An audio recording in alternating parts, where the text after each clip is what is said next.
I'll talk about money, not in a vague way by saying doctors make good salaries, but by giving you actual numbers. So, how much does an IMG resident earn during their residency? How much does an IMG attending earn during their career? Does it vary by specialty, by states? And critically, is it actually worth putting all the effort to get there? If money is your only driver, because some of you do ask me, how much do I get paid? I'm going to answer all of this in this video, and let's do this together. Hi there, I'm Dr. Rajiv Iyer. I'm a double board certified doctor working in the USA for the last many years, come with the experience of guiding many hundreds of doctors like you. In medicine, particularly in the USA and Canada, it's commonly said that you don't go ask your colleagues how much money they get paid, how much bonus they're making, what is their final income every year. And you also don't negotiate openly in public. And many times for IMGs, it's been told, you must be thankful because you at least got a position. All that might be there, but I want to tell you and gently push back on all this. You have sacrificed your career by completing your medical school, many times residency, fellowships, whatever it is. If you are actually doing some sort of work, I would think that you should be fairly compensated. And what's the fair even mean? So let's look at some real numbers here.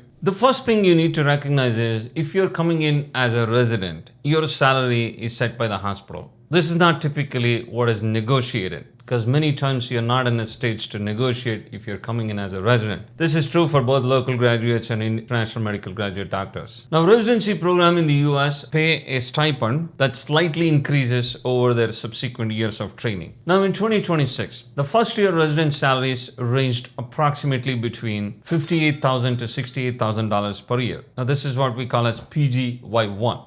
There could be some slight variation between states and specialties, but on an average, this is the number you're looking at. PGY3, this salary increases to somewhere between $63,000 to $72,000 or so. And if you're doing a PGY5, your fifth year of residency, depending on what your specialty is, then you're looking at somewhere between $72,000 to $82,000. And I'm also come across some specialties paying as high as $100,000, especially in New York and other states. Before you pull your calculator and start making calculations as to how much this is in your local currency, hang on. These numbers are all pre-tax. On top of this, you have to pay federal taxes, state taxes, and other expenditures for this pay. This makes the PGY1 take-home salary in a state with high income tax something like $42,000 to $50,000 per year. So your take-home pay effectively would be around $3,500 to $4,000 US every month. Generally, this is split into a pay at every 2 weeks in most places, if not all of them.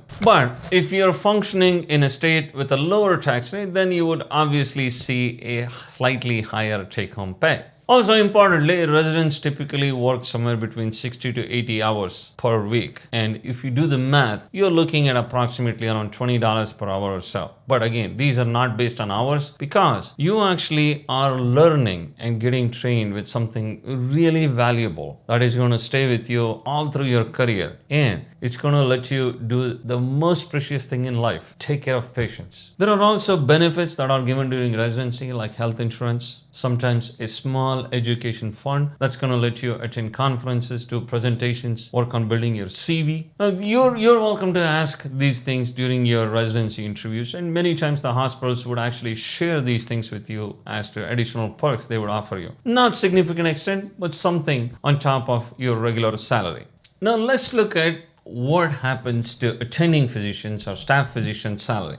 Now here the numbers change quite drastically. Once you complete, would stay pretty much the same. Whether you become an attending after US residency or after a US clinical fellowship without US residency, or you directly become an attending with no previous US training, even without USMLA, these numbers pretty much stay the same because the numbers do not differ based on how you enter the system. It's mostly based on the specialty and the nature of practice you do and the rank you enter the system in. So the salary numbers are based on two different metrics. The academic places use a metric called AAMC. And many private practices use a metric called MGMA. When you look at things online, they would report a median structure because the data is not normally distributed. You could have a physician earning really less, but the same specialty earning really high. Hence, it's extremely difficult to report a mean where the data would be normally distributed. Now here, obviously you're looking at median salaries. For primary care, generally like things like internal medicine, family medicine, pediatrics, you're looking at somewhere between $200,000 to $300,000 per year. Now this is because in the US and Canada, the compensation or the pay is based on the number of interventions a physician or a surgeon does. So if you're in an intervention-based specialty, your salary is going to be much higher than you being in a non-intervention based specialty. And this is the reason why family medicine, internal medicine, pediatrics are paid slightly less. And these happens to be the most IMG friendly specialties as well when it comes to residency matching. Now, this is not for fellowships or attending jobs. This is only for residency matching that these would be considered IMG friendly. And also the specialties most in shortage. The next on the list is psychiatry and hospital medicine, and these are generally get paid around $250,000 to $300,000, or sometimes up to $350,000, depending on the state and the type of practice they're in. Now, psychiatry again has severe shortages, has a very strong IMG match rate because many IMGs do match into psychiatry residencies. The compensation for psychiatry has slightly risen over the last few years. The same thing is happening for hospital medicine, and many IMGs are not familiar with the concept of hospital medicine. Hospital medicine is a specialty that takes care of patients on the wards, on the floors. And sometimes they also do additional things based on the requirement by the hospital and things like that. But these are physicians who actually care for patients, generally on the medical or surgical floors. Next comes emergency medicine. Emergency medicine, you're looking at somewhere between $350,000 to $400,000. And though the market is becoming more and more competitive for IMGs because emergency medicine sometimes has less shortages, interestingly, than other specialties. But we do see shortages in emergency medicine as well. The next is specialties like radiology and my own specialty, anesthesiology. The starting pay we are seeing is around $400,000, and the average is somewhere between $400,000 to $500,000 for people starting out fresh. And obviously, as you accumulate more experience, you go higher up on the rank, then obviously your pay goes up as well. Anesthesiology has become one of the toughest specialty to match during residency because of less and less people doing fellowships and wanting to practice general anesthesiology. We have seen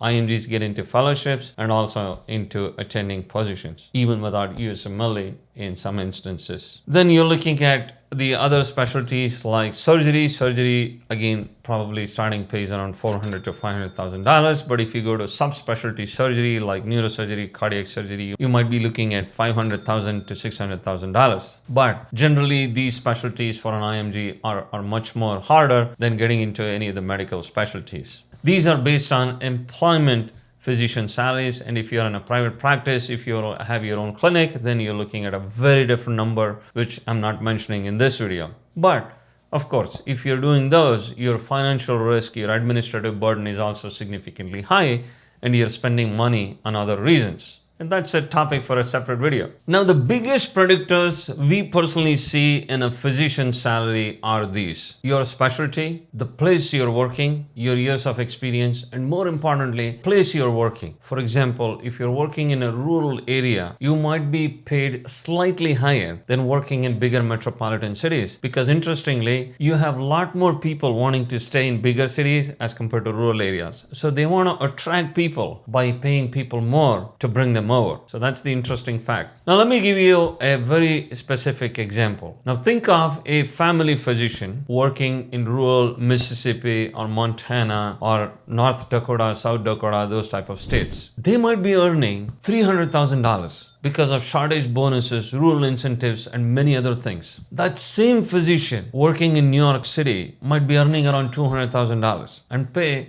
13% more in state income taxes in New York because they want to live in a city like New York. That's the trade-off you're doing depending on where you want to live and stay. Making sense? Isn't that pretty cool? Isn't that interesting how things work? Use this. Isn't that interesting how things work?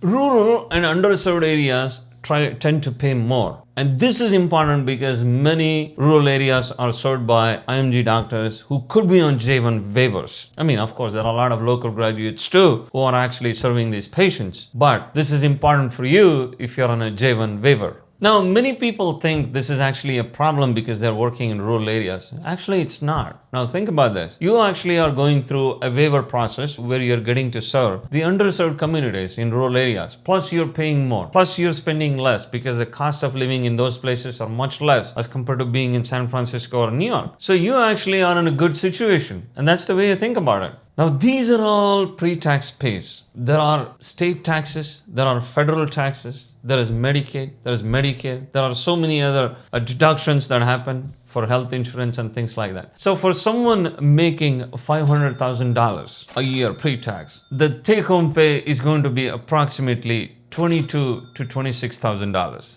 depending on what type of deductions they have. So that's the pay you're looking at. And that's a pretty solid pay, I would say. Now, one of the IMGs who was talking to me recently said that, is that even enough pay for me, my wife, and one child? Well, I said, if a $20,000 take-home pay is not enough, then the problem is not the pay.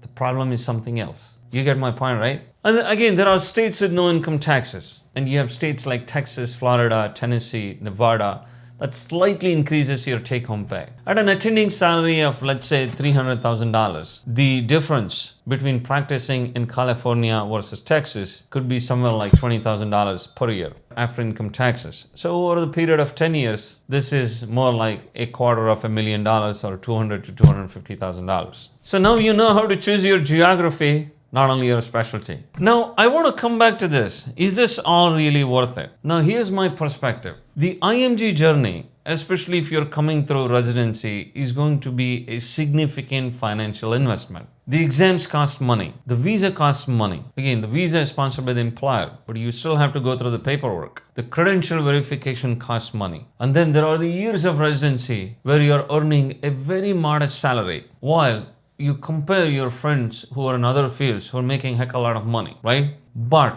the trajectory is completely different here. Now, you're someone coming with the passion of doing something you like, plus that the pay is significantly high once you become an attending physician. And you get to do the most precious thing in life, taking care of patients. Where else would you get this? That's the most special thing I feel personally. Let's say you're a doctor, you're 30 years of age, you match into a 3-year residency program.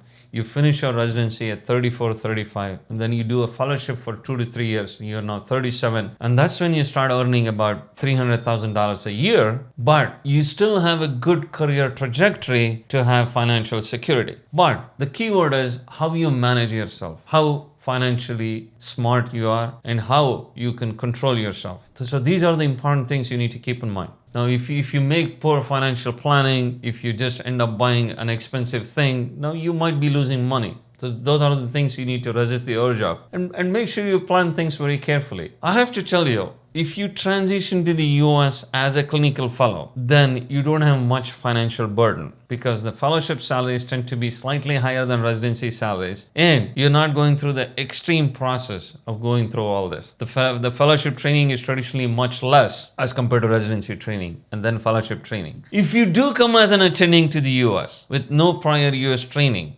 directly from your home country, even better without USMLE, then you wash out all these expenses. You basically have no expenses. You start in a very strong position and situation financially. But nevertheless, whichever pathway you come in, the IMGs who build real wealth, many of whom we personally know of, have done it based on properly managing their life, career, and income. All right, so hopefully this answers your question on how much money you can earn and what are the things you're looking for from a financial perspective. Of course, once you transition to the US, there are so many other things to take care of. And if you want our guidance on anything, you can always reach out to us at www.imgsecrets.com. We would be more than happy to sit with you one-on-one and tell you what makes the best sense in your situation. Next, I encourage you to watch this video out where I mentioned about all the different ways of how you can transition to the US as a doctor, some of which without USMLE. Any questions, do post in the comments below. We'll try to get back to you as soon as possible if those questions really make sense. Take care, stay safe. I'll talk to you soon.